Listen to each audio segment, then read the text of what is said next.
Witajcie moi drodzy słuchacze i widzowie.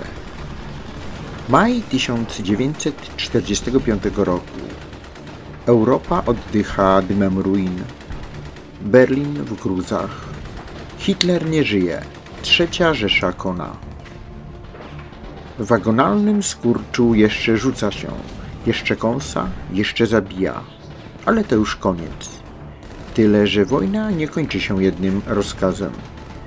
Nie działa jak przełącznik światła. Nie wystarczy podpisać aktu kapitulacji, żeby przestały strzelać działa, a ludzie z bronią przestali być zagrożeniem.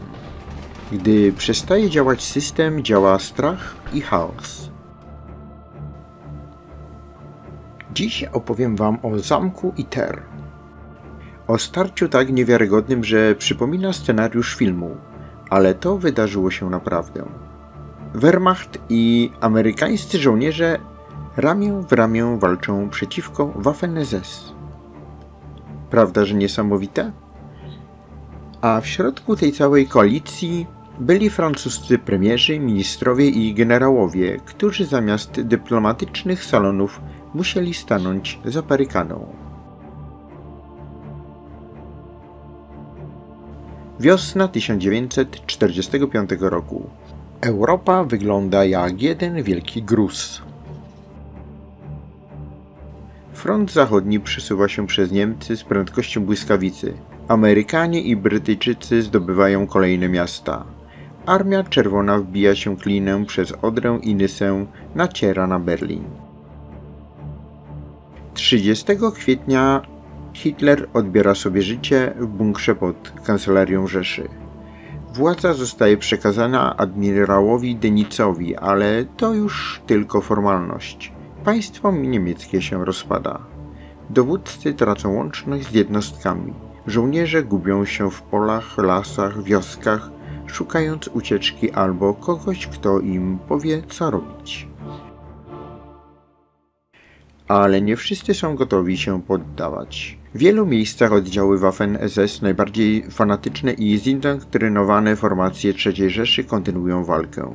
Niektórzy z nich wierzą, że mogą przedostać się na południe, do Austrii, do alpejskiej twierdzy mitycznego schronienia ostatnich lojalistów Hitlera.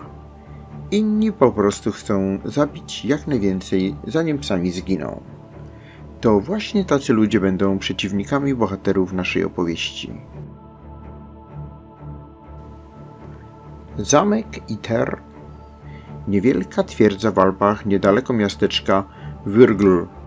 Malowniczo położony, otoczony zielenią, przez wieki służył różnym celom, ale w czasie wojny SS przekształciło go w specjalne więzienie.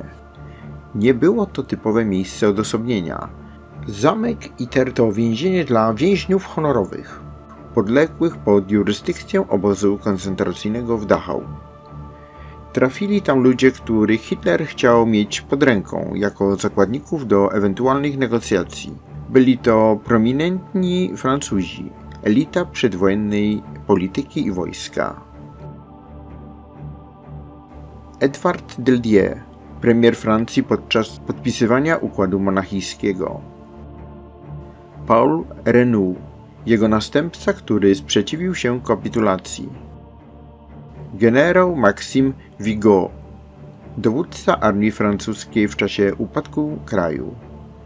Albert Leblanc, prezydent Francji w latach 1932-1940. Jean Boratra, słynny tenisista, minister sportu. Siostra Charlesa de Gaulle'a. To nie byli więźniowie obozów śmierci. Dostawali jedzenie, czasem mogli rozmawiać z rodziną, ale byli zakładnikami i wiedzieli, że jeśli sytuacja wymknie się spod kontroli, mogą zostać zgładzeni bez słowa. Kiedy upadł Berlin, strażnicy zamku zaczęli znikać. Jedni uciekli do domów, inni próbowali wmieszać się w tłum. Pewnego ranka więźniowie obudzili się sami. Zostali bez dozoru. Wiedzieli, że to nie jest dobra wiadomość. Gdy zabraknie opieki, mogli stać się celem. Na terenie wokół zamku wciąż grasowały oddziały SS. W W Tyrolu było wielu fanatyków, ci, którzy nie uznawali kapitulacji. Dla nich zabicie więźniów ITER mogło być oczyszczeniem sprawy. Więźniowie zaczęli się zbroić, przeszukali zamek i znaleźli pozostawioną broń. Delier i Renaud trzymali karabiny, choć przez lata trzymali raczej teczki i pióra. Zamek zamknięto, przygotowano barykady, ale oni wiedzieli, jeśli pomoc nie przyjdzie, nie mają szans. Andras Krobot, słowacki więzień zamku ITER, podjął się desperackiej misji. Musiał przedrzeć się przez alpejskie bezdroża, znaleźć pomoc, zanim będzie za późno. Dotarł do Wrgl, gdzie nawiązał kontakt z miejscowym ruchem oporu. Tworzyli go nie tylko cywile, ale również zbuntowani żołnierze Wehrmachtu. Jednym z nich był Józef Sepp Gangl, do niedawna oficer lojalny wobec Rzeszy. Teraz jednak wiedział, że wszystko się zmieniło. Dla Gangla informacja o więźniach w ITER, prominentnych Francuzach, była bezcenna. Zakładnicy tego kalibru mogą stać się kartą przetargową albo kluczem do ocalenia. Bez zwłoki wsiadł do swojego Kubelwagena i wraz z kierowcą ruszył w stronę Kufstein. Wiedział, że tam mogli być już Amerykanie.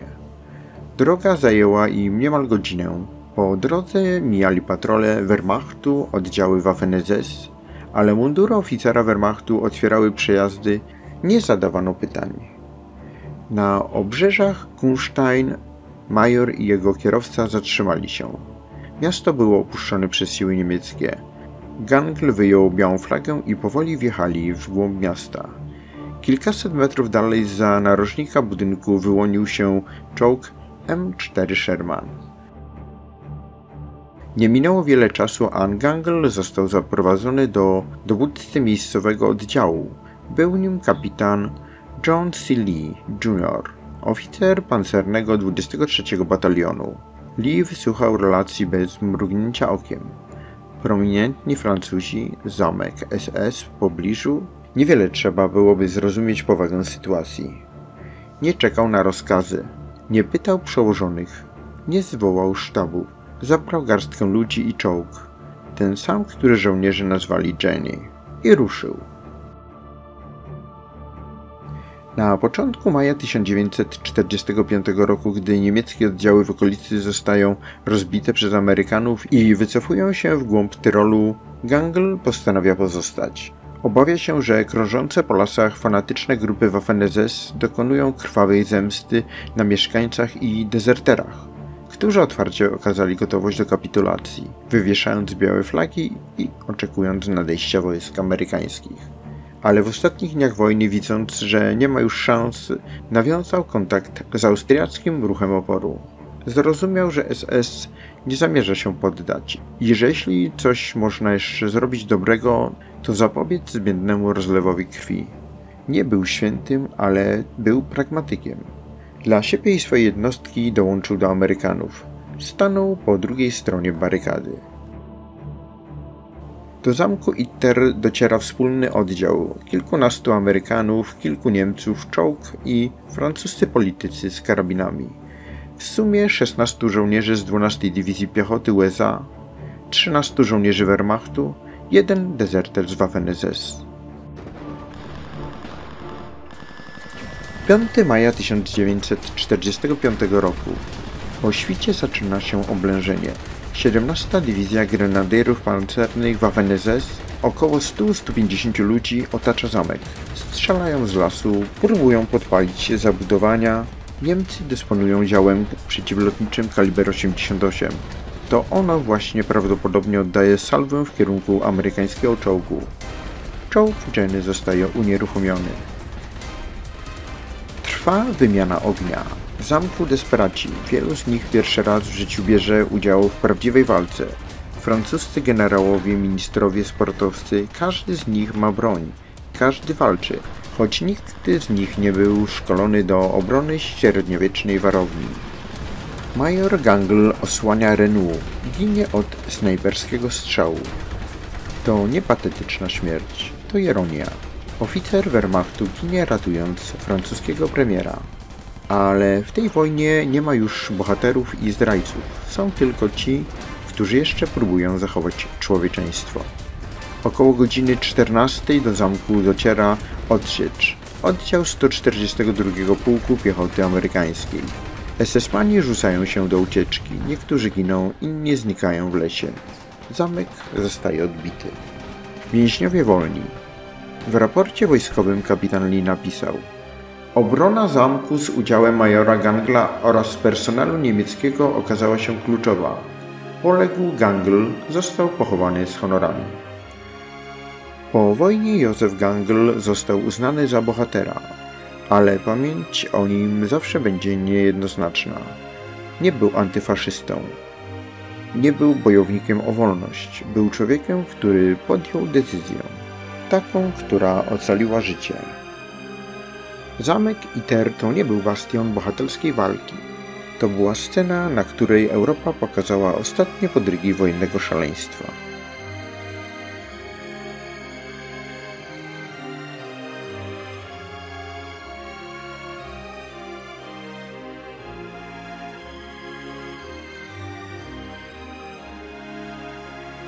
Amerykanie działali, bo pomogli. Francuzi walczyli, bo musieli.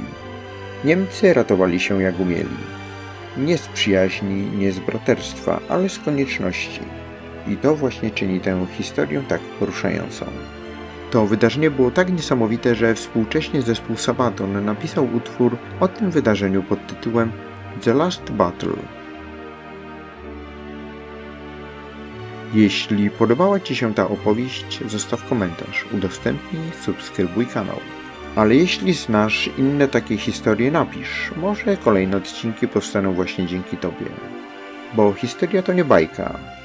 To opowieść o ludziach, o wyborach i o tym, że nie zawsze wiadomo, kto tak naprawdę jest bohaterem.